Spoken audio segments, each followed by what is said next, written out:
আমরা কয়েকজন সাহাবী মুহাম্মদ সাল্লাল্লাহু আলাইহি সাল্লামের সাথে আবওয়া এবং জুহফা নামক জায়গার মধ্যবর্তী স্থান দিয়ে যাচ্ছিলাম।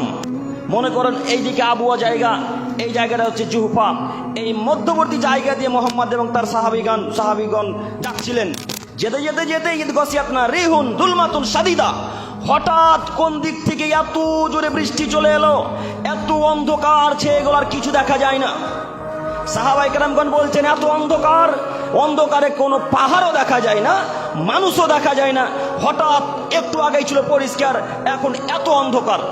যখনই অন্ধকার ছেয়ে এলো, যখনই বিপদ নেমে আসলো, ফাজাল রাসূলুল্লাহ সাল্লাল্লাহু আলাইহি সাল্লাম আউযু বিরাব্বিল ফালাক আউযু বিরাব্বিন নাস।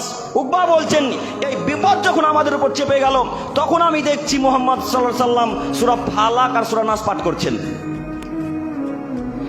এই সূরা ফালাক আর নাস পাঠ করা শেষ হয়েছে, যেমনই তেমনি উকবাকে আল্লাহ নবী বলছেন, উকবা তাওয়াদু বিহিমা, আল্লাহর কাছে যদি আশ্রয় চাইতে হয় উকবা, তাহলে সূরা নাস আর ফালাক দিয়ে আল্লাহর কাছে আশ্রয় চাইও।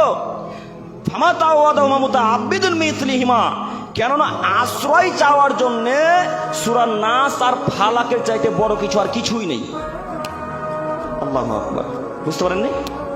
আল্লাহ নবী বলছেন উকবা, যে কোনো বিপদে যদি পড়ো, যতই বড় বিপদ হোক না কেন, যখনই বিপদে পড়বে সঙ্গে সঙ্গে সূরা ফালাক আর সূরা নাস পাঠ করো। যেমনই তুমি সূরা ফালাক আর নাস পাঠ করবে, আল্লাহ তোমাকে বিপদ থেকে রক্ষা করবেন। আল্লাহ নবী বলছেন সূরা ফালাক আর সূরা নাস বিপদ যাওয়ার জন্য এত বড় কোন সূরা আছে আর আমার জানা নেই। মানে সূরা নাস আর ফালাক দিয়েই উদ্ধার হওয়া যায়, সূরা নাস আর ফালাক দিয়েই পরিত্রাণ পাওয়া যায়, যে কোনো বিপদ আসুক না কেন। উকবা তারপরে বলছেন ইয়া উম্মুনা বিহিমা ফিস সালাত, আমাদেরকে যখন মুহাম্মদ সাল্লাল্লাহু আলাইহি সাল্লাম সালাত আদায় করাতেন, তখন এই সূরা দুটিও পাঠ করতেন। সূরা ফালাক নাস মুখস্থ নাই?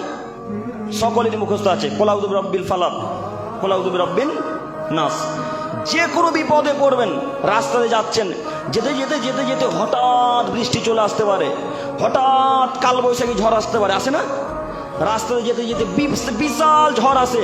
মনে করেন আপনি ওই ফেরিঘাটে নৌকাতে চেপেছেন, নৌকাতে চাপার সাথে সাথে কোন দিক থেকে যে ঝড় আসলো, এখন নৌকাকে এই দিক ওই দিক করে উথাল পাথাল করে দিল।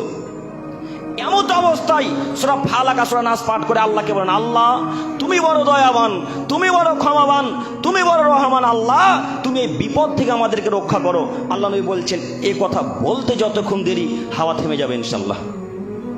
কথা বুঝতে পারেননি মনে হয়?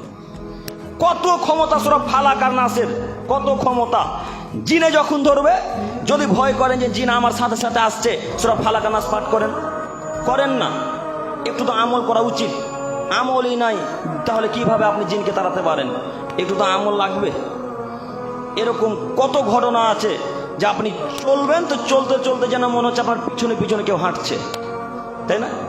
একেবারে অবিকল মনে হচ্ছে এই পিছনে পিছনে কিছু হাঁটছে, কিন্তু পিছনে ঘুরে দেখা যাচ্ছে কিছুই নাই। বলতে পারেন সে কে? সে হচ্ছে শয়তান।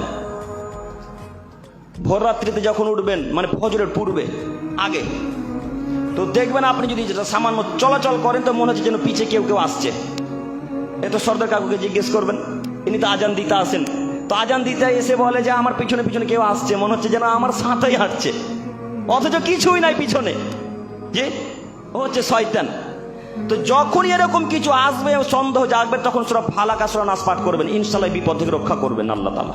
মনে থাকবেন ইনশাআল্লাহ, যে কোনো মূল্যে পাঠ করেন, বিপদ থেকে রক্ষা পাবেনই, এ কথা মুহাম্মদ সাল্লাল্লাহু আলাইহি সাল্লাম বলছেন।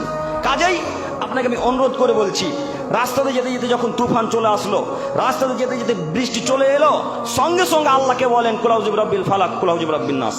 এই বিপদ থেকে রক্ষা করবেন কে? আল্লাহ। মনে থাকবে ইনশাআল্লাহ।